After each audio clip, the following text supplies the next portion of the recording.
नमस्कार मित्रों, मैं एसवी भारद्वाज आपका स्वागत करता हूं। दोस्तों, 6 फरवरी को शुक्राचार्य दैत्य गुरु राहु के साथ जा मिलेंगे। यहाँ पर राहु के साथ बुध भी विद्यमान है, तो ये त्रिग्रही राजयोग बनने वाला है आपके भाग्य स्थान में। दोस्तों, राहु वर्गोत्तम है, केतु भी वर्गोत्तम है। ये दोनों ग्रह आमने सामने हैं, और जब कोई ग्रह वर्गोत्तम होता है तो दोस्तों उसका बल बढ़ जाता है, कई गुना अधिक हो जाता है। इस अवधि में राहु और केतु से बली कोई भी नहीं है जब तक ये वर्गोत्तम है, और काफी महीने ये वर्गोत्तम रहेंगे। बुध शुक्र के साथ युति, 6 फरवरी से शुक्र का संबंध बन जाना दैत्य गुरु शुक्राचार्य का, अद्भुत स्थितियां बन रही आपके लिए। राहु जैसा ग्रह है जिससे लोग अक्सर भयभीत होते हैं, खासकर अगर आपकी कुंडली में राहु दोषपूर्ण है, चंद्रमा को प्रभावित कर रहा है, सूर्य को प्रभावित कर रहा है, या शनि के साथ बैठा है, तो दोस्तों ये राहु अपनी दशा अंतरदशा में दिक्कत का कारण बनता है। तो ऐसे राहु के लिए आपको राहु काल में राहु के बीज मंत्रों का जाप करना चाहिए, मंदिर में नारियल इत्यादि दान करना चाहिए। और अगर आप राहु साउथ इंडिया में है तो राहु की पूजा वहां पर मंदिरों में होती है, खासकर तमिलनाडु में कुंभाकोणम में इसका मंदिर है, वहां पर आप पूजा कर सकते हैं। आंध्र प्रदेश में और उत्तराखंड में भी राहु के मंदिर बताए जाते हैं, जहां पर राहु और केतु जनित दोषों से मुक्ति पाने के लिए, इन छाया ग्रहों से मुक्ति पाने के लिए पूजा अर्चना भी की जाती है।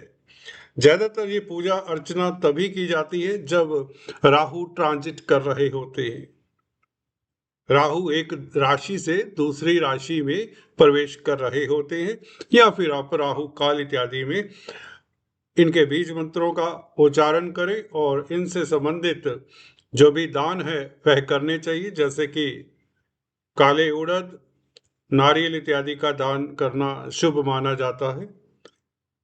दोस्तों, शुक्राचार्य और राहु तथा बुध की युति इस वर्गोत्तम राहु के साथ किस तरह का सुखद फल देती है आपको, और क्या करना चाहिए ताकि राहु का, शुक्र बुध का पूरा पूरा आपको सुखद फल मिले। गुरु की दृष्टि इनके ऊपर बनी रहेगी, इन तीनों ग्रहों के ऊपर जो राज्यों कारक हो चुके हैं आपके लिए 6 तारीख से। दोस्तों, शुक्र पंचम भाव के मालिक हैं, यूं तो व्यय भाव के मालिक भी हैं, परंतु पराशर ऋषि का मत है दोस्तों, जो ग्रह दो राशियों का मालिक होता है, ज्यादातर सभी ग्रह 2 राशियों के मालिक होते हैं, सूर्य और चंद्र को छोड़कर, जो कि एक एक राशि के मालिक होते हैं। पराशर ऋषि के कहते हैं, मूल त्रिकोण राशि का फल ये ग्रह जो 2 राशियों के मालिक होते हैं उसका फल ज्यादा देते हैं, और दूसरी राशि का ये फल ना के बराबर देते हैं। तो वृषभ राशि ये शुक्र की अपनी राशि है, परंतु तुला राशि मूल त्रिकोण साइन है, तो शुक्र इसका ही फल देते हैं। तो इसलिए पंचम भाव के आपको सुखद फल मिलते हैं जब ये भाग्य स्थान में 6 तारीख से आ जाता है। पंचम भाव विद्या बुद्धि संतान का, स्पेकुलेशन का, राजनीति का है, और कॉम्पिटिटिव एग्जाम्स का, हायर एजुकेशन का है, एंटरटेनमेंट का है, क्रिएटिविटी का है, कोई ट्रेनिंग लेना चाहते हैं, कुछ सीखना चाहते हैं उसका भी है। तो ये जो सारे इंडिकेशंस हैं 5वें भाव के, उससे आपको सुखद फल, 5वें भाव से लॉटरी इत्यादि का विचार भी किया जाता है, और मुझे लगता है इसके लिए आप पूरे पूरे हकदार हैं। जी हाँ दोस्तों, क्योंकि भाग्य स्थान में पंचमेश का बैठना ही अपने आप में बहुत उत्तम है, क्योंकि यहाँ पर शुक्र उच्च अभिलाषी हो जाते हैं। तो स्पेकुलेशन से लाभ, क्योंकि स्पेकुलेशन के भाव का मालिक है, पंचम भाव स्पेकुलेशन का है, शेयर स्टॉक मार्केट से लाभ। और दूसरे, क्योंकि 5वां भाव राजनीति का है दोस्तों, राजनीति के गलियारों में आपका कद बढ़ने वाला है, क्योंकि राहु और बुध भी साथ में है। शुक्र के राहु दोस्तों आपको डिप्लोमेट बनाता है। राहु का ऐसा है दोस्तों, शाम दंड भेद की नीति से आपको अपना टारगेट, अपना गोल हासिल करने के लिए ललायत करता है। आप में उस तरह के विचार दे देता है, उस तरह का आपको बना देता है कि आप अपनी जो भी मनोकामना है उसको पूर्ण करने के लिए, कुछ भी करने के लिए तैयार रहें। इसीलिए राहु से लोग भयभीत होते हैं। जिनका राहु उस कुंडली में स्ट्रोंग होता है वह ज्यादातर इस कली काल में सक्सेसफुल होते हैं। आजकल दोस्तों यही कली काल की विडंबना है। जिनका गुरु इत्यादि स्ट्रोंग होता है वह इतने कामयाब नहीं देखे जाते। हिंदू पर आते हैं। शुक्र पंचम भाव का मालिक है, तो राजनीति के गलियारों में आपका नाम होता है, संतान सुख मिलता है, लव लाइफ भौतिक सुख मिलते हैं।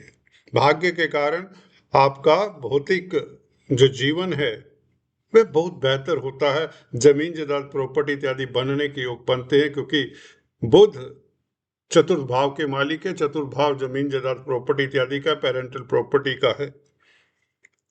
इस अवधि में वाहन परचेज करने का मन करेगा और काफी लोग वाहन परचेज भी करेंगे, घर को डेकोरेट करेंगे, कला प्रेमी हो जाएंगे। अगर आप कलाकार हैं तो आपकी सृजन करने की क्षमता बढ़ जाती है। राहु के साथ, वर्गोत्तम राहु के साथ दोस्तों शुक्र बुध का बैठना, जो कि मित्र हैं राहु के। राहु आपको बता दें शुक्र बुध की राशियों में उच्च के माने जाते हैं, वृषभ और मिथुन राशि भी। तो इसलिए यहाँ पर शुक्र और बुध तो निहाल हो जाते हैं। कहें तो आपके लिए बहुत बेहतर समय है, खासकर अगर आपकी राहु शुक्र बुध इत्यादि की दशा अंतरदशा है। परंतु राहु अति के लिए जाना जाता है। बी केयरफुल, किसी चीज की अति भी बुरी होती है। राहु को कंट्रोल करने के लिए राहु के बीज मंत्रों का जाप कर लेना उत्तम होगा। नारियल इत्यादि किसी नदी में बहा देना भी श्रेष्ठ रहेगा। गुरु की हालांकि दृष्टि है, things will remain under check, क्योंकि गुरु की नवम दृष्टि राहु शुक्र बुध के ऊपर है। तो मर्यादित कार्य ही करेंगे आप, कोई दिक्कत की बात नहीं है। आपका दाम्पत्य जीवन अच्छा रहेगा। एक्स्ट्रा मैरिटल टेंडेंसीज को गुरु कर्ब करते हैं और आप की कामनाएं बल्कि पूर्ण होती हैं। और कैरियर को लेकर किसी तरह की दिक्कत रही है उसमें सफलता मिल जाती है, क्योंकि गुरु कैरियर के भाव के मालिक भी हैं और बुध के साथ संबंध बना रहे हैं, बुध को देख रहे हैं। तो कहीं ना कहीं आपकी ज्ञान पिपासा भी बढ़ती है। गुरु की दृष्टि के कारण आप देखिए, गुरु की दृष्टि बहुत शुभ होती है।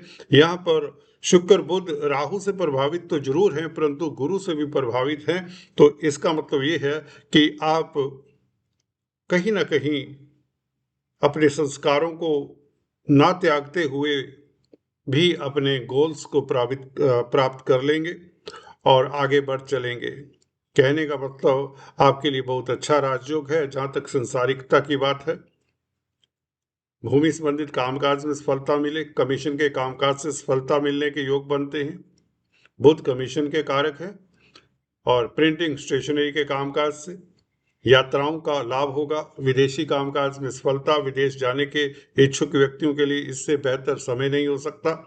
वीजा इत्यादि लग जाया करता है। मल्टीनेशनल कंपनीज में जो जॉब करते हैं उनकी तरक्की के योग, अगर आप जॉब की तलाश कर रहे हैं तो आपको जॉब मिल जाती। तो शुक्र बुध का ये परिवर्तन और राहु का वर्गोत्तम होना, राहु का ये गोचर आपके लिए वरदान साबित होगा दोस्तों। और राहु के दान जब आप करते रहें इस अवधि में, परंतु नेवी ब्लू वस्त्रों का परहेज ही करें, नहीं तो यह शुक्र को और बुध को पीड़ित भी करता है। कहीं ना कहीं अति, वही बात, हर चीज की बुरी होती है, क्योंकि राहु अति के लिए जाना जाता है, इनफाइनेट डिजायर्स के लिए जाना जाता है। शाम दंड भेद की नीति वाला ये राहु शुक्र को प्रभावित करेगा, बेहद प्रभावित करेगा।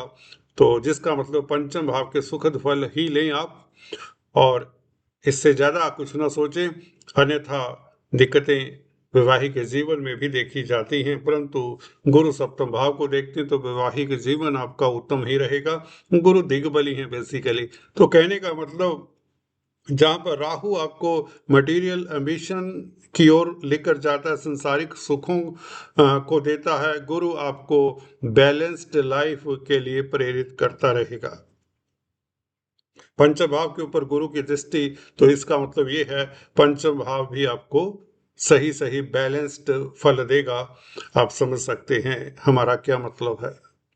तो कुल मिलाकर राहु का ये गोचर आपको संसारिक सुख दे जाएगा, कोई मनोकामना पूर्ण कर जाएगा, धन की स्थिति बेहतर करेगा, व्यापार के लिए बहुत अच्छा है क्योंकि बुध व्यापार के कारक हैं, और भूमि संबंधित कामकाज के लिए अच्छा है। संतान को लेकर किसी तरह की दुविधा है, उसका सोल्यूशन मिल जाता है और आप सुखी रहेंगे। सो बात की एक बात।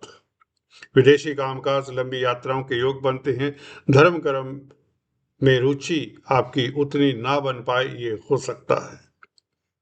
फिर भी आप कोशिश करिए कि आप का डेली रूटीन इंटैक्ट रहे।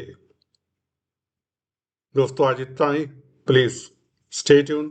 Thanks for watching this video. God bless you all.